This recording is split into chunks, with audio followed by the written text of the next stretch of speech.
All right, so martial arts. It's been around since the beginning of time. Ever since people realized that they could punch each other, hurt each other, kill each other, it's been around. Which got me thinking, since it's been around for this long, it must have some level of cultural significance, especially in times of extreme change. And well, another word for times of extreme change could be revolutions. And what is one of the most significant times of revolution? The Haitian Revolution. Which brings us to our question today. What role did martial arts play in the Haitian Revolution?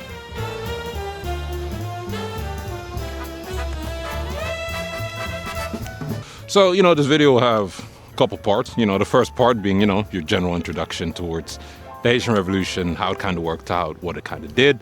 Second part being gender difference in martial arts and the Haitian Revolution, how these two things affected each other. Third part, ritual. How does ritual kind of affect these interactions? How does martial arts and ritual intersect? Part one. So, the Haitian Revolution. I'm sure you're already aware of how it went, but if you're not, it was a revolution led by Toussaint Louverture and many others who were ex-slaves at the time at the French colony of Saint-Domingue. They'd had enough of their oppressors and decided to, fight the good fight.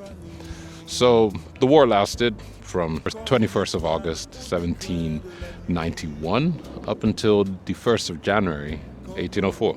12 years, 4 months, 1 week, 4 days. So I won't really be going through the details of the actual revolution, seeing as, there are far more resources out there. And our focus today will be more about the martial arts that occurred at the time. As Desch-Obi states, martial arts in Haiti were the thing that, gave them a connection towards Africa, gave the people the methods for spiritual, medical, and combat applications that allowed them to thrive, yet still have a connection with their ancestors. In his book, Fighting for Honor, Desch-Obi really puts emphasis in explaining how do you differentiate the parts that make up martial arts, right? He talks about the different ways that he decides to split them up into 3 different ways. The first being combat sports or games, and these are the rule sets that are surrounding the practice of a martial art, right? And this is more in line with how you would see in the Olympic Games with taekwondo, judo, or even boxing, right? And then he talks about fighting skills, and fighting skills are the methods that are specifically trained with the express purpose of violence, to kill your opponent, right? And then finally, he talks about martial ways. And martial ways, how he explains them, are the spiritual and philosophical methods taken in order to improve one's fighting skills. Combat sports and games being the way that you're able to practice the fighting skills in a safe environment without neither of the combatants getting horribly hurt. And these are important distinctions to be made, especially when talking about African martial arts, because unfortunately, it just doesn't get talked about enough. Alongside that, these ways of differentiating apply to every martial art that you can think of. After all, every martial art comes from the intention of defending or killing someone in the act of combat to save your or your family's life. And so it is important to differentiate these parts, right? Every martial art has a philosophy, and every martial art has a method that you teach. But then every martial art also has its rules that allow you to teach those or to learn those skills in a safe environment. Obi uses quotes like the ones you'll see up here that kind of talk about how martial arts is a way to combat the dehumanization of slavery, right? When you do not get to choose how to eat, how to walk, how to work, how to live your life, martial arts is one of the few ways that give you a sense of freedom, right? There are quotes that talk about the scandalous dances of calenda, which is a form of stick fighting that, according to Obi, also has roots in Angolan stick fighting, that kind of show the freedom being expressed through the form of dance that also incorporates this act of stick fighting, right? That's the importance of martial arts. It's the freedom it gives you. Second, so when discussing gender and how martial arts was practiced in Haiti, we must first go back to how gender and martial arts intersect in Africa.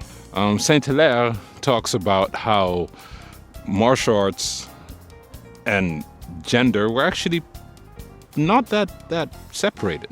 If we look at the Dahomey in Africa, a Amazon-like kingdom that you probably have seen if you've watched The Woman King, a kingdom ruled by female warriors, it's not that different. And you'd be surprised to hear that some of the warriors from the Dahomey, well, not by choice of course, but made their way across to Haiti, to Saint Louverture's teacher actually being one of those warriors. But we'll get to that in a sec. Now, if we talk about the actual act of practice, there are actually, sources saying that unarmed combat and pugilism is actually a more female leading form of combat, stressing the point that martial arts was not that divided from how women practice their daily life. And I feel like that's pretty interesting. Going back to that teacher of Toussaint Louverture, there's this lady called Victoria Montu, also known as Toya Montu. She's a Dahomey warrior who gets enslaved and taken to Haiti. While she's there, she meets a young Toussaint who, in the middle of trying to, figure out a way to survive his current life situation, he takes her on as his master, and she teaches him the ways of combat, right? And her involvement in teaching him convinces Toussaint to treat men and women equally within the revolution. This, by itself, is quite an important revelation, because it brings us an understanding of how gender and martial arts actually intersect. You find that martial arts does not discriminate in that sense. Yes, there's a difference between physical bodies, right? The strength applied to each technique may not be the same, but it doesn't stop a person from learning how to defend themselves, nor does it stop a person from learning how to unalive someone else. All in all, pretty interesting research, I must say.